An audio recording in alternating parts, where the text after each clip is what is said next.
शिरूर लोकसभा मतदारसंघात आता राजकीय खडाजंगी सुरू आहे। दिलीप मोहिते पाटलांनी शरद पवारांवर निशाणा साधलाय।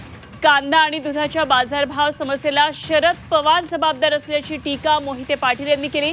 तर कारवाईच्या भीतीपोटी वाघासारख्या नेत्यानं लाचारी करू नये असा पलटवार कोल्हेंनी केलाय। शरद पवार पक्षाचे प्रदेशाध्यक्ष जयंत पाटील यांनीही मोहिते पाटील यांचा समाचार घेतलाय। इतके दिवस झोपा काढत होते का? शरद पवारांची साथ सोडली तेच खरे गद्दार असल्याचं जयंत पाटील यांनी सुनावलंय।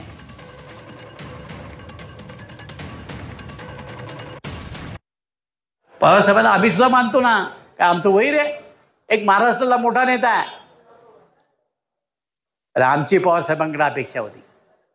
साहेब, एवढं मोठं केंद्राची सत्ता तुमच्याकडे होती, केंद्राचे कृषी मंत्री तुम्ही होता, त्यावेळेला एखादा कायदा करून ठेवला असता तर आज कांद्याचे भाव पडतात, दुधाचे भाव पडतात, तर केंद्रामध्ये अमृत नोनी गॅस्ट्रिन, अपचन, ऍसिडिटी, गॅस्ट्रबल ह्यापैकी तुम्हाला कुठलाही गॅस्ट्रिक प्रॉब्लेम झाला, उपाय एकच, अमृत नोनी गॅस्ट्रिन।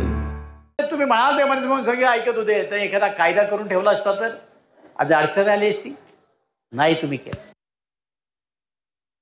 हा आरोप करण्यामागे नक्कीच काहीतरी कंपल्शन त्यांचं असेल, आणि जर हे कंपल्शन नसेल तर केवळ कुठल्या तरी इन्व्हर्टेड कॉमास कारवाईपासून वाचण्यासाठी असा महागद्दारीचा जप करत अशी लाचारी अशा वाघासारख्या नेतृत्वाने करू नये, ही माझी सामान्य कार्यकर्त्याची एक भावना आहे।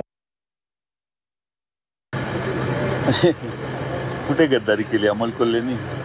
अमोल कोल्हेच प्रामाणिक राहिले, आणि अमोल कोल्हेंनी एवढा निष्ठाने विचाराने काम करणारा कार्यकर्ता पवार साहेबांना लाभला, म्हणून या मतदारसंघात आज निवडणूक यशस्वी होणार आहे हे चित्र आहे। यांनी पवार साहेबांना सोडलं, ते खरे गद्दार आहे।